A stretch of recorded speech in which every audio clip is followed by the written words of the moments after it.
All right, today we're going to crack the code on the self-portrait. Think about it.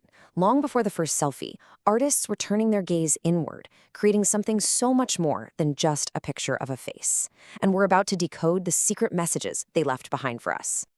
So let's just jump right in with the big question, right? In an age without smartphones or instant filters, why on earth would an artist spend weeks, maybe even months, painstakingly painting their own face? What was the real point? It for sure wasn't just about, leaving a record of what they looked like. Nope. It was a calculated act of communication, a message. And I mean, just look at this. This famous portrait by Albrecht Dürer shows you exactly what I'm talking about. This was way more than just recording a face. It was a powerful statement. Check out that intense, direct gaze, the formal, almost Christ-like pose, the ridiculously luxurious fur collar. Every single detail here is a message. It's all about his skill, his status, and yeah, even his place in the divine order of creation. Okay, so let's start peeling back the layers of this code. First up, how artists used these portraits to prove they were absolute masters of their craft. Yeah, you can really think of it this way. The self-portrait was the ultimate resume. You gotta remember, this was a super competitive world with powerful patrons and fierce rivals. This was the artist's chance to basically shout, hey, look what I can do. It was their big demonstration of technical skill, capturing a likeness, the texture of fabric, the way light hits skin, all designed to land them their next big commission. And at the heart of all this was a huge idea from the Renaissance, disegno. Now, this wasn't just about drawing. Disegno was this concept that true art came from the mind, not just from the hand. It was the intellectual design, that conceptual spark that separated a mere craftsman from a true artist. And this painting? It is the perfect example. Check out Luis Melendez here. He isn't just showing us his face, is he? No, he's literally holding up his homework for all of us to see, and it's a highly skilled A+ academic drawing. He's proving his mastery of disegno, the brainpower behind his art. He's saying, I don't just paint pretty pictures, I am a master of form and anatomy. Here's another kind of more subtle way to show off, the virtuoso head turn. It looks so casual, right? Almost effortless. But let me tell you, capturing that complex twist of the head and shoulders was technically a nightmare. So by striking this pose, an artist like Van Dyck was signaling a cool, sophisticated confidence. It was a total flex. So this all starts to build on itself. Because, it wasn't enough just to be seen as a skilled worker. Artists wanted more. They wanted a seat at the big table. They wanted respect as intellectuals. So how'd they do it? Well, one brilliant strategy was to literally paint themselves into the most important stories of their time. We're talking grand historical scenes and especially major religious narratives. Take a look at Botticelli's Adoration of the Magi. See that guy way over on the far right? The only one looking directly at us? Yep, that's him. That's Botticelli.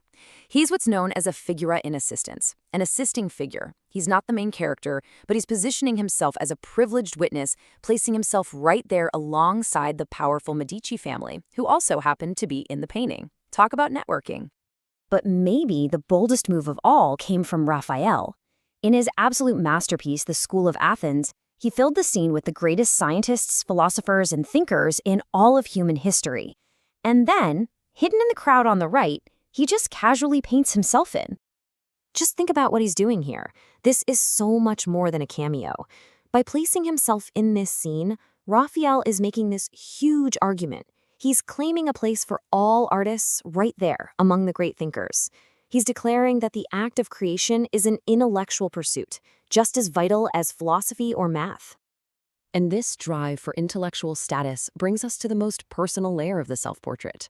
This is the attempt to go beyond the outside and capture the inner world of the artist. And you know who was the absolute master of this? Rembrandt.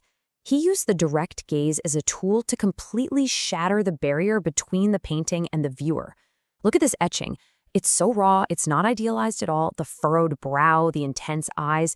He's inviting us to look not just at him, but into his mind, to actually contemplate his thoughts and his soul. A key symbol for this inner intellectual world was the pose of melancholy. Now, this wasn't just about being sad. In the Renaissance, melancholy was actually associated with the temperament of a genius. It meant you were deep, contemplative, and yeah, maybe a little troubled, but that was all part of being creative. And Durer's engraving basically gave this idea its most iconic look. And what's so cool is how this one idea just echoes through the centuries. I mean, look at this. You have Dürer way back in 1514, then Caspar David Friedrich, then all the way to Keith Kollwitz in the 20th century. By using this exact pose, they're all tapping into that same tradition. It's like a secret handshake for artists, signaling that they too possess a deep, thoughtful, artistic soul. So the crucial point here is that every single thing in a historical self-portrait was a deliberate choice. Nothing was an accident. It was all part of a carefully constructed identity, a language meant to be read and understood by the viewer. And today, we've learned to read the basics of that code. The tools an artist includes, that shows their skill. The setting they're in, that claims their status. The pose they strike suggests their intellect.